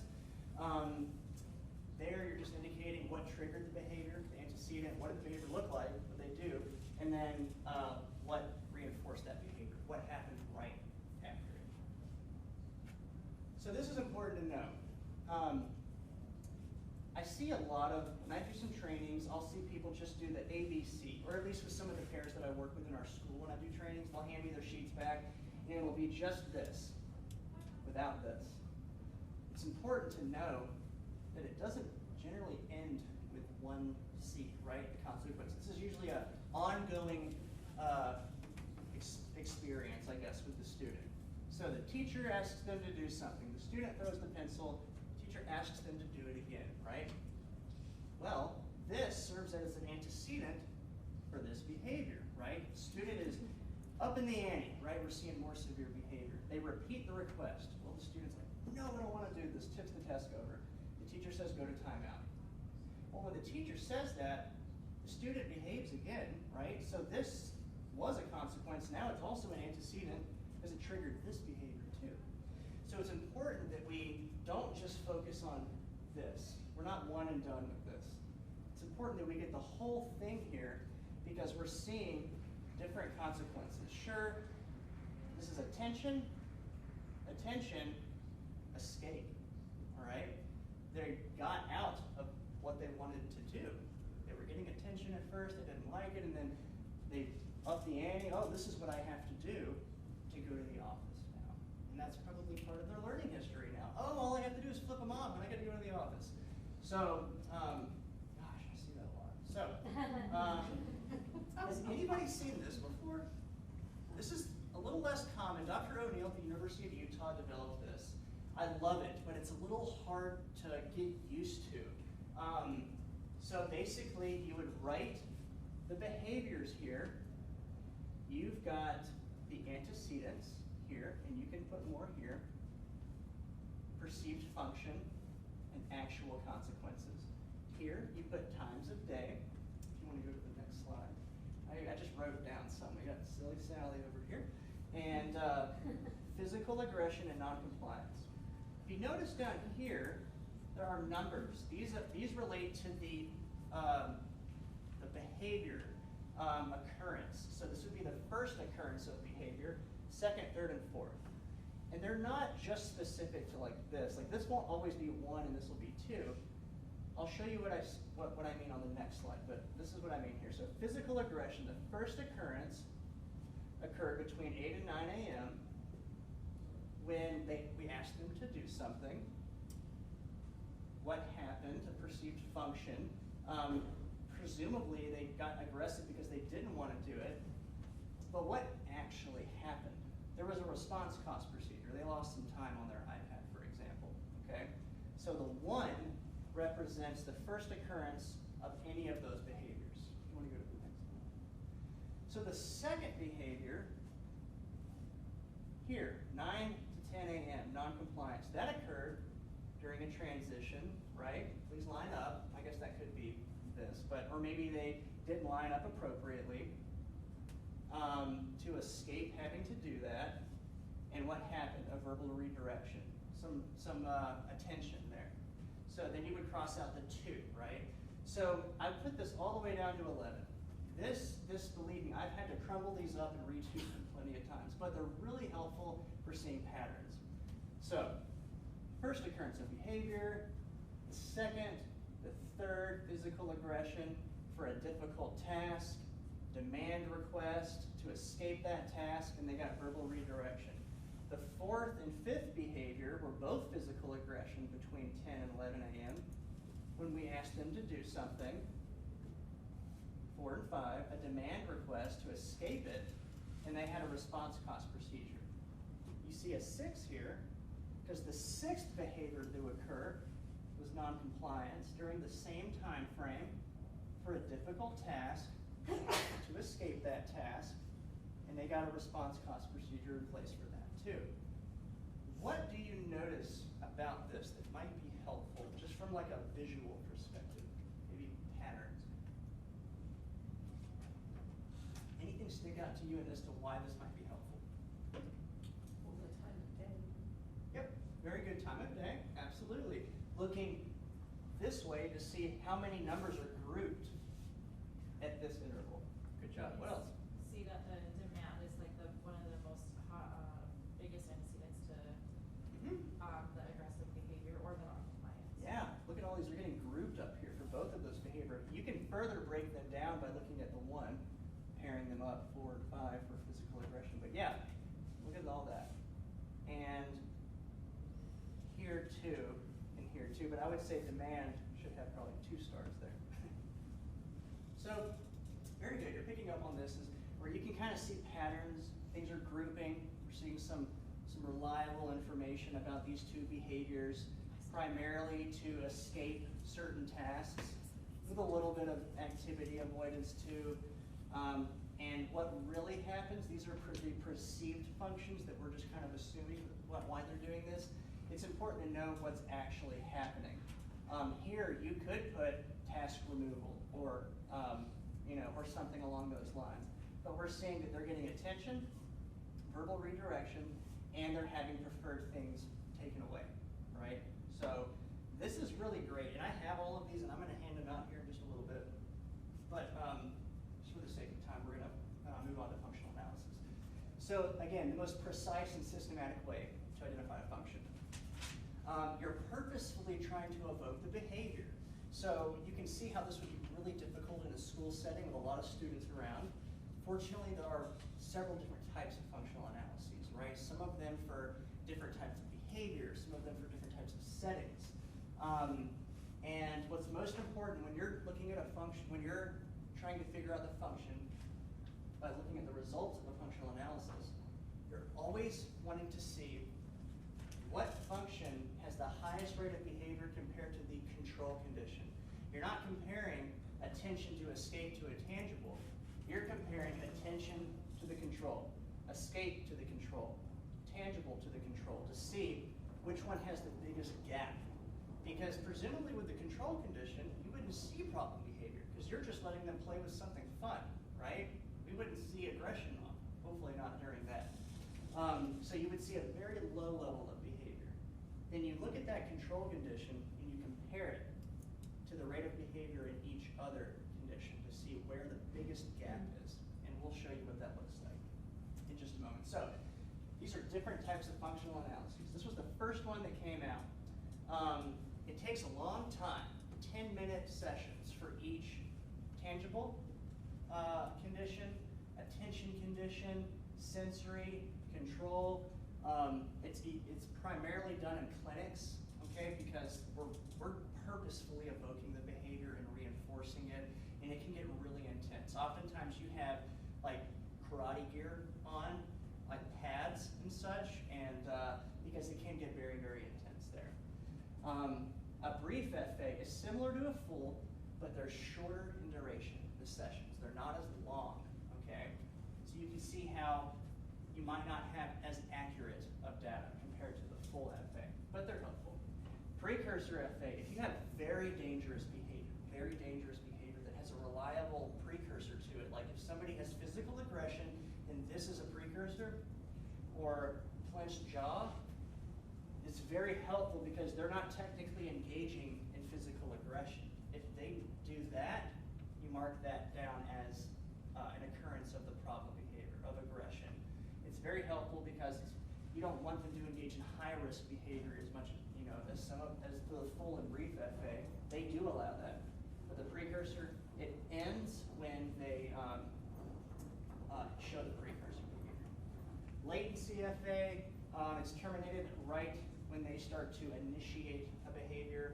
And then the trial-based FA, that's what we're going to talk about. That's what I did in my dissertation. It's really helpful for classroom settings. One more. Oh, never mind. Okay, So developed for schools for limited environmental control. You have a 1-minute control segment where they're playing with a preferred item, presumably, or they're just by themselves, you're not putting demands on them. Then you have a 1-minute test segment where you ask them to do something. You remove your attention. You remove a preferred item. And if they engage in that problem behavior, you give it back, right? Or you give them attention, and then that's it. And you go back to the control segment again. You go back and forth like that. So the first occurrence of the behavior ends the trial, and this is a trial. And then you go to the next one. So I'm going to show you an example of what my dissertation looked like for a trial-based FA. You can do this in a classroom. You really can. It's naturally embedded into a classroom activity. But I did this in a home. I did a tangible function or condition, and then a demand and escape. It can be helpful to have a preference assessment, because when you're doing tangible, you want to know something that they really prefer, right? Because if you were to take that away, presumably you would see, no, give it back, right? I want to have that, whatever it may be. A minimum of 10 sessions, and so this is sort of what the steps look like. Trial 1, every trial actually, a 1-minute control. They're engaged with a highly preferred activity, the tangible. You're providing attention every 20 seconds. Oh, that's so fun, look at that, that's cool. You don't ask any questions. You cannot ask questions during a control condition. Don't respond to problem behavior. Right when we hit 60 seconds, the caregiver asked the child to stop the activity. And if the child said, no, I don't want to, or engaged in non-compliance, said, never mind, you don't have to, and let them continue to engage with it for 1 minute. Then, 1 minute later, the test condition again. So it just goes controlled, test, controlled, test. We did that 10 times for each condition, and they're very similar. The only difference here for the demand is they're engaged with a low preference activity, because we want to see if it's the demand that we're placing on them, as opposed to the removal of something highly preferred that's evoking that problem behavior. So this is for one child. So you can see 100% of the trials for the tangible condition, we do not want to give that tablet up, okay? When we look at the escape condition, which was basically like throw this away, or go put this sock in your drawer, he didn't comply with about 60% of those trials. So compared to the control, where there was no problem behavior, here's the biggest difference. Sure, there's one here, but this one's larger, and we would say that this problem behavior, non-compliance, is primarily motivated to have continued access with something preferred.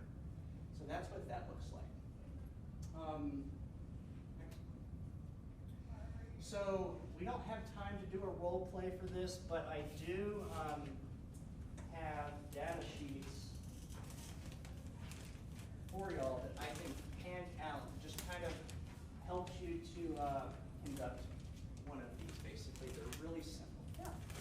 So you would do this as a team, right? Like You could do this as one. Hard to do You can do it as one person. individual.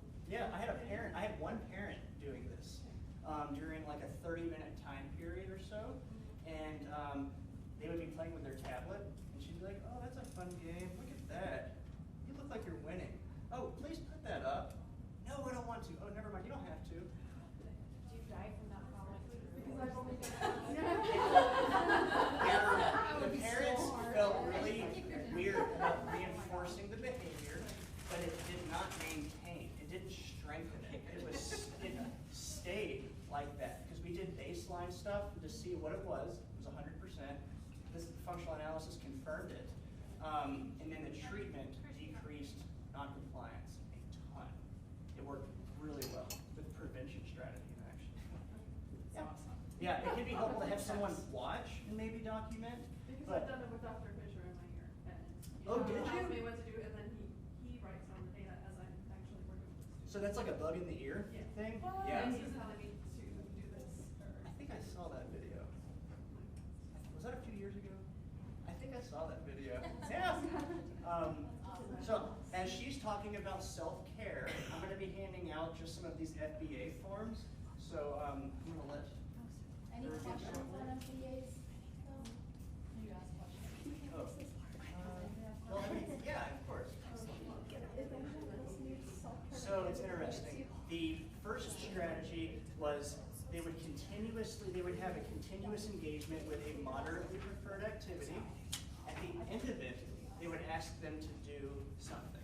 So the point is they're doing something fun that's engaging with their parent, and that decreases the aversiveness of the demand. That was okay. That worked okay. The high probability command sequence came after that. So we did that first strategy and then the high P sequence. The high P sequence was very effective for these particular children. Have you heard of that before? Yeah. Yep. You issue 5 very high likely behaviors. Touch your nose. What's your favorite color? Tell me your name, and you reinforce them with that. And then at the very end, please put your tablet away. Please go throw this away. And it gets a momentum of behavior that helps them persist through a challenging task. Yeah, I will send an article of that along with this PDF of how to do the high P sequence if anybody's interested. Yeah, of course. All right. Well, Hunter is passing out papers on essays. We'll kind of transition into the mindfulness and self-care portion of this training. So, who can relate to these 2 images? Have you been practicing self-care? You're like, who has time? Yeah, I feel like everywhere is telling me like you should be getting self-care, take care of yourself, take care of yourself, take care of yourself. Yeah, I'm maybe like, like okay. someone sometime this week was like, did you drink water during the day? Did you get to use the bathroom? Did you eat lunch? And you're like, no. The end of the school year is approaching. I have so many things to do. Probably you're helping out with assessments. Your students are probably coming back from spring break and they're a little weird and you're like, whoa, that would mean a lot of progress. You're just juggling a lot. We get it. We get it. I'm just here to acknowledge that you're overextended. Which brings us to mindfulness. I'm sure all of y'all probably heard of the term mindfulness. Now, what is mindfulness specifically? It's paying attention to the present with intention. So just take a minute to think about that. How is your body feeling now? Do you feel a little tense? Maybe you have a little headache? Do you feel relaxed? How about your thoughts? Are you kind of like drifting off? Are you listening to me? It's okay. It's okay if you're not listening to me. It's okay if you're kind of zoning out, or if you are listening to what I'm saying, that's totally fine too, because mindfulness is just paying attention to where you're at, where your body is at, where your mind is at. It's non-judgmental.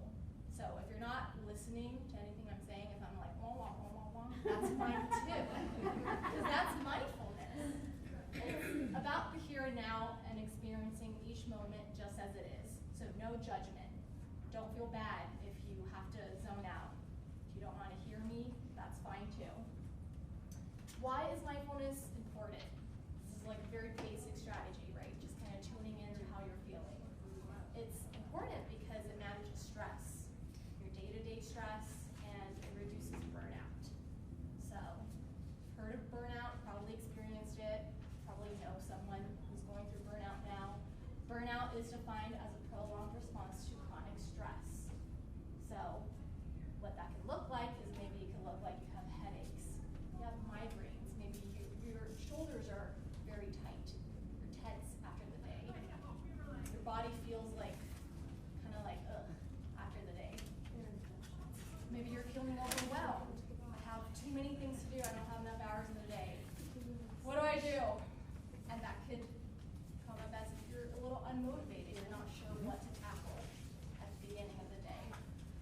Or it could be Sunday night blues. You know, Sunday's approaching, you're like, oh, start of the new week, Monday. Monday kind of sucks. So we probably all experienced burnout at some point. Now, before we jump into talking about mindfulness strategies, it would be helpful to really think about what thoughts are.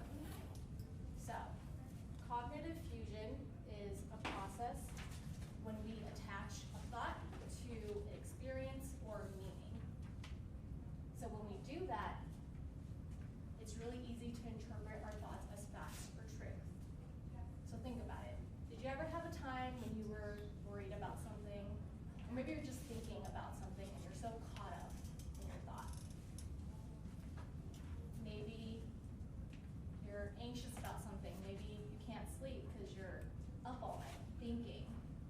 I know I was yesterday. I was just thinking about stuff. When we do so, it can feel like our thoughts are very controlling. We're like, why can't I go back to bed? I'm just up thinking about things. So I want you to think back to another example of, was there a time in your life where you maybe wanted to try something new? Let's say maybe you run a marathon or just maybe start jogging. But you start thinking of all these negative assumptions of what trying this new thing out might be. So, for example, I want to try running. But then you're thinking, what if I get injured?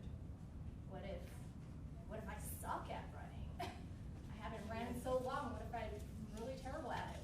Is it even worth the time or money? And so you spend most of your time thinking about these negative thoughts, these what ifs, rather than really putting in the time to come up with a plan to do it. And so when we do so, going back to the point, thoughts can seem very controlling because we're kind of caught up in these negative thoughts about this new thing and can prevent us from seeing other options. Because if we really think about it, what are thoughts? Thoughts are words that are made of individual letters that make sounds. There is no literal meaning in a word. There really isn't, aside from the meaning we give them. So really, we hold the power, you hold the power in giving meaning in words or thought. Which leads us to cognitive diffusion. Cognitive diffusion is the process when we detach or separate a thought from meaning or from an experience. When we do so, we increase the awareness of the process of thinking. So going back to maybe you're up at night, you're thinking about something. As long as you acknowledge, I'm just thinking about these thoughts. And you just reflect objectively, I'm just thinking, but you don't react on those thoughts. So maybe you're like, gosh, I have to do X, Y, Z. You could just acknowledge, okay, I'm having this thought. I'm not gonna come up with a plan. I'm not gonna draft an email. I'm not gonna think of what to do with this thought. You're just thinking, okay, I have these thoughts coming up in my mind. You're looking at your thoughts rather than from them. Again, you're just acknowledging you're having these thoughts rather than reacting to them, rather than thinking, okay, next steps, I have to do this. I have to solve this problem in my head. Because we're noticing thoughts rather than getting caught up in them, we're letting them come and go rather than holding on to them. So, going back to our previous example of, what if I want to run a marathon and then my brain goes, what if I get injured? If I were to practice cognitive diffusion, this technique, when I have that thought, what if I get injured while I'm running, I could just say, okay, I'm having this thought, and just let it be. Don't try to, play into the truth of that thought. Don't try to come up with alternatives. Just acknowledge you're having that thought and just let it go. So, we're gonna go ahead and practice a couple of cognitive diffusion strategies. So I want you to take a minute and just think about a persisting thought that you've had this week, about maybe something you've been struggling with over the week, the month, just something. And just think of 1 or 2 sentences. And if you could just write them down, it could be on your phone, it could be anywhere, just 1 or 2 sentences about a thought that keeps coming back. It could be about anything. Anything you've had to kind of struggle or grapple with this week.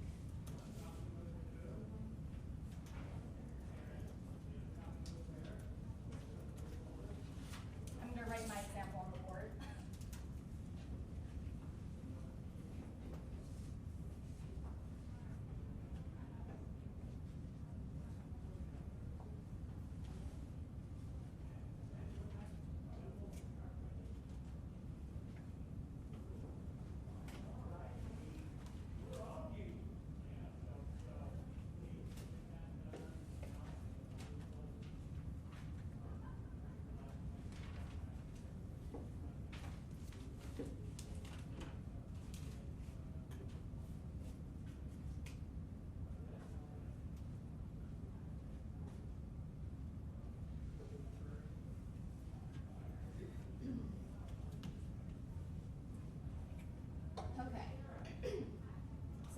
you have your 1 or 2 sentences down,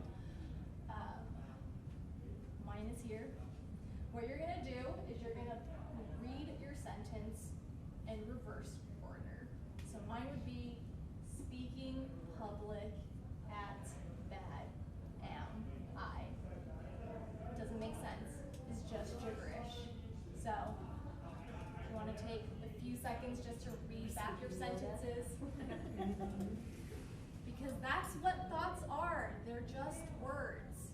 If you look at them objectively like that, they make no sense. It sounds kind of funny.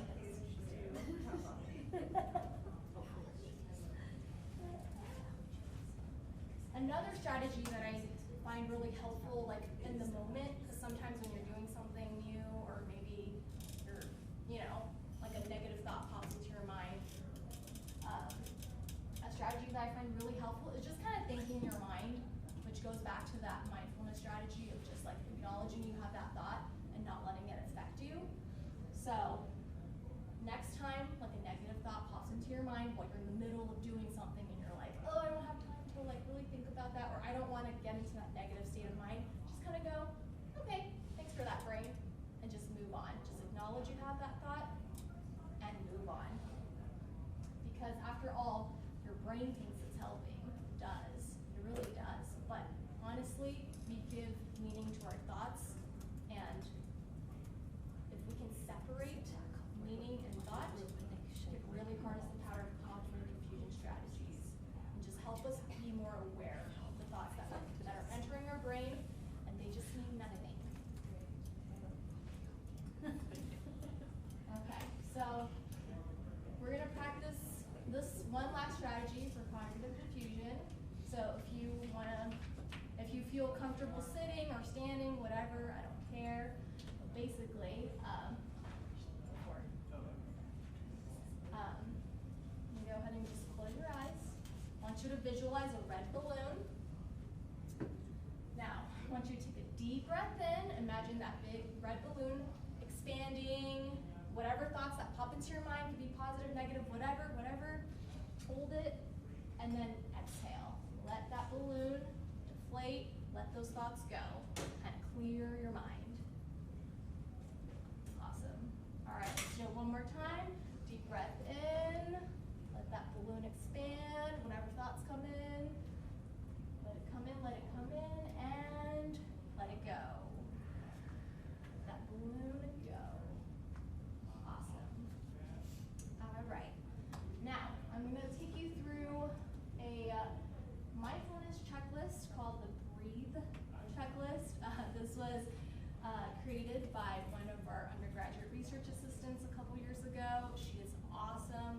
This is just a really fun and visual checklist that you can, implement. Takes 5 minutes during your day. That kind of takes you through breathing strategies and is really trying to help you focus on like, how are you feeling in the present moment?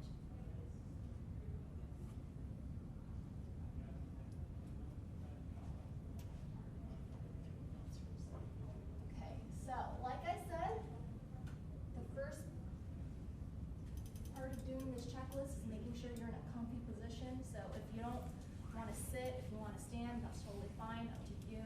Just find a position where you're the most comfy.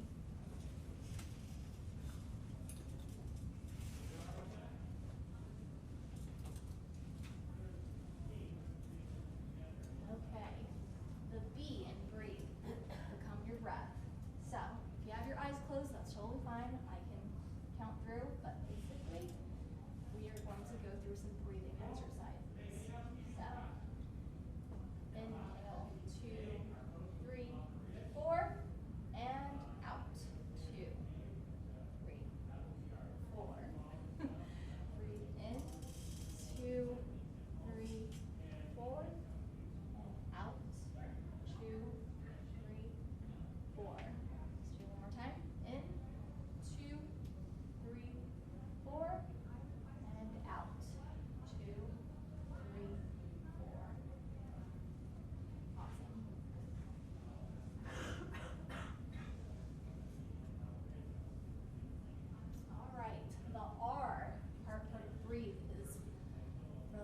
body. So you can feel free to do those counted breaths as we do this part, but I want you to imagine, how does my face feel? Are my eyebrows raised? Is my jaw clenched? Go ahead, release. Release your jaw if it's clenched. Kind of relax your face. Take a deep breath in and out. Moving on to our shoulders, our chest.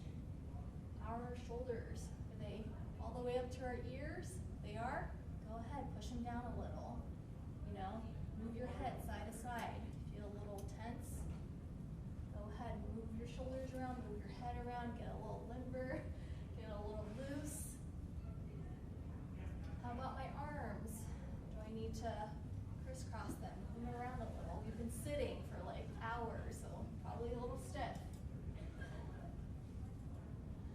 And then, how does your stomach feel? Maybe you're a little hungry, maybe you're bloated, maybe you're, who knows? That's okay. And just try to imagine relaxing each part of your body as you move down. So maybe move down to your legs when you're ready. A little stiff, maybe you want to just move them around a little. All the way down to your feet. You know, maybe scrunch your toes a couple times, move it around. And just release as much, the goal is to release as much tension in your body as possible. And sometimes it can be hard to recognize where we're holding tension unless we're really thinking about those body parts.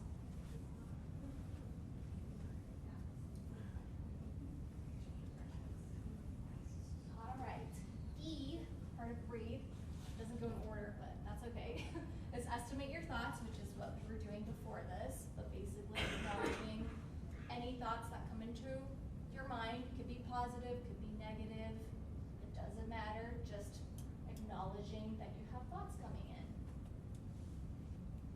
Again, the goal is not to sort through these emotions thoughts, or assign emotions to them. That's not the goal. The goal is just to recognize what thoughts are entering your mind.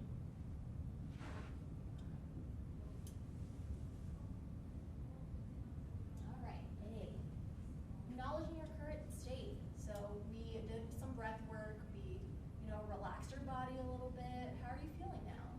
Feel a little more limber, loose?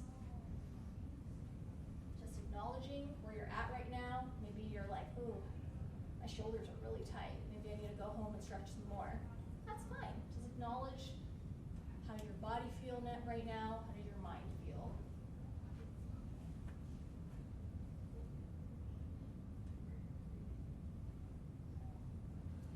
And then the last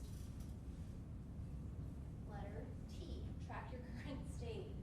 So this is just tracking, how do you currently feel, kind of similar to the previous, acknowledging your current state. T is focused more on, how do you, like, emotion-wise, how do you feel right now? Do you feel more relaxed? Are you still a little worried about something? Just acknowledging that.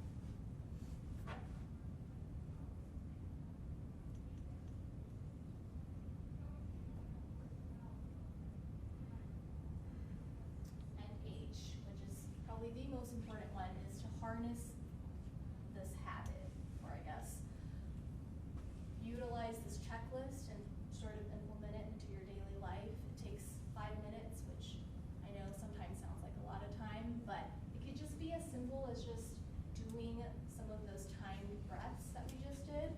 So this is a nice visual. Maybe you're in the middle of doing something and you're feeling really overwhelmed and you're like, oh, I don't know what to do. You could just look at your hand and just kind of trace. And as you're tracing in one direction, you're just breathing in, and then when you come back the other way, breathe out.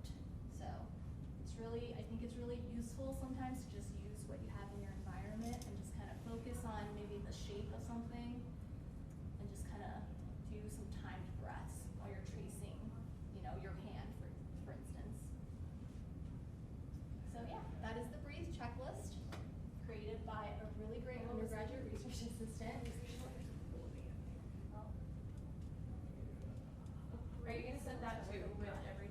I know, right? Yes. This, Oh, that'll breathe be- checklist is the link which you can Enjoy. access anytime since I'll be sending it. Enjoy your life. To y'all. Maybe not. the present.